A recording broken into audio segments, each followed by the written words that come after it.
And when you're forced to do that, you ask yourself this serious, simplistic question.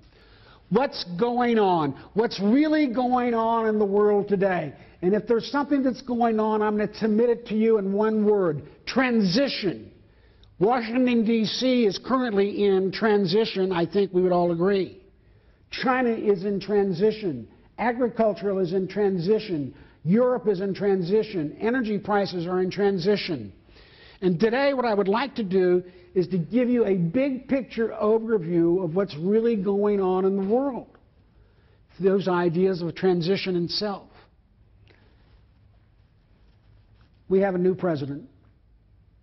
And with him something a term I'm getting more familiar with called Trumponomics. If you were to look at the fundamental philosophy of Donald Trump, it's a populist philosophy, it's a policy of nationalism. Now, there's a key point involved.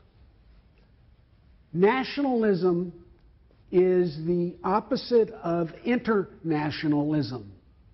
And internationalism has been the dominant economic trend in the globe for the last 70 years. And there was a good reason why. World War II had just happened, Western Europe was broken, Japan was broken, China was broken, and it was up to the United States to hold and pull the world economy together. And we were a very giving, very generous nation.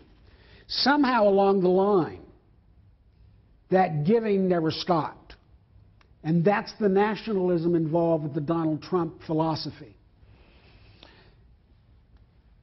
I submit to you that what we're going to see from Mr. Trump are several major characteristics. The first, and we're beginning to see the tinges of it now, radical deregulation.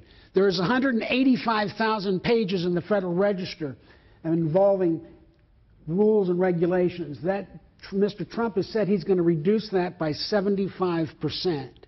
Hope he does. He's promising massive tax cuts. Let's understand the tax cuts come in two different flavors: corporate tax cut and personal tax cut. On a corporate tax cut basis, he's looking at reducing the corporate tax rate, top rate, from 35% to 15%. And he's also looking for a one-time deal, if you will, of allowing over $2 trillion of American money that's controlled by American corporations that are held overseas because they don't want to bring it back in and get taxed at 35%. The Trump proposal is a simple one-time 10% tax, move it back, and start employing Americans. That tax policy is continuing through, and I love to talk about taxes. The late Will Rogers used to have a great statement about taxes. He said, the difference between death and taxes is that death doesn't get any worse. We look for a modest infrastructure spend. At one point, he suggested $1 trillion in infrastructure spending. He's going to have some help with that. The Democrats have been wanting to do that for a long time. But Mr. Trump's got a problem with his agenda. The Affordable Care Act and the other areas that he's involved in. He's suggested a border tax. That's fine. But his fundamental problem is this. He has to deal with both the Republican Party and the Democratic Party. Because Mr. Trump differs from the traditional Republican base in two major ways. Traditionally, the Republican Party has been a free trade party. Mr. Trump is not. Traditionally, the Republican Party has been deficit hawks, and Mr. Trump has indicated that perhaps he doesn't care as much about the deficit. His other big problem is called the Democratic Party, and specifically the Democrats in the Senate, where they hold a 52 to 48 margin. Mr. Trump, in dealing with this situation, is dealing with an ongoing problem.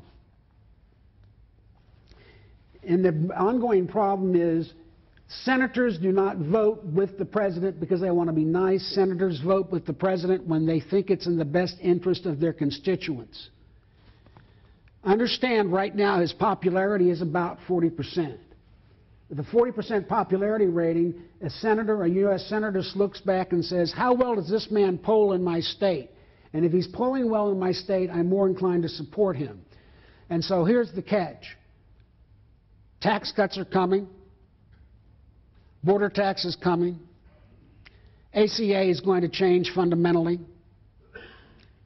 But he has to get it through both houses of Congress. Should have no problem getting it through the House. The Senate's going to be the problem, and we'll see what's going on.